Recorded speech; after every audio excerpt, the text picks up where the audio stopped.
వయసులో ఉన్న యూత్కి చాలా బలము కావాలి.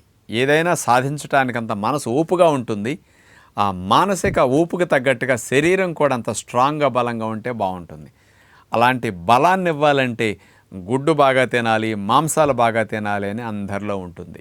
ఒక కోడిగుడ్డు ద్వారా 72 శక్తి వస్తుంది. 100 గ్రాముల చికెన్ తింటే 109 శక్తి వస్తుంది. 100 గ్రాముల మటన్ అట్లా తీసుకుంటే అందులో 118 శక్తి మాత్రమే ఉంటుంది. అదే విత్తనాలు తీసుకుంటే పచ్చి కొబ్బరి తింటారా?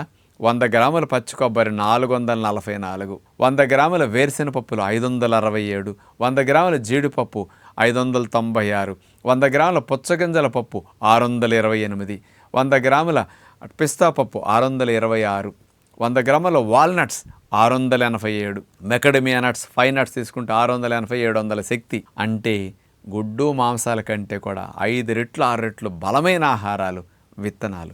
అందుకని యూత్ బాగా స్ట్రాంగ్గా దృఢంగా అవ్వాలి అంటే ఎండు విత్తనాలని కాస్త పుచ్చగింజలు, గుమ్మడి గింజలు, ప్రొద్దుతిరుడు పప్పు ఇవన్నీ 550, 590 శక్తి కూడా ఉన్నాయి.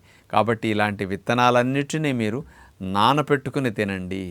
కాస్త ఎప్పుడన్నా కుదరకపోతే దోరగా వేపించుకునైనా శాండ్ రోస్టెడ్ అయినా తినండి.